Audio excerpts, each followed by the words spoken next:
For accessing SSI from your phone, you need to start with Google Play.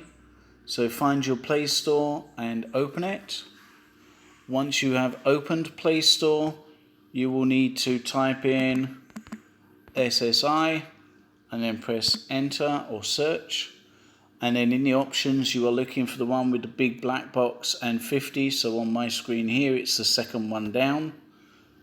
And as I have already opened it on my phone and installed, all I have the option for are uninstall and open.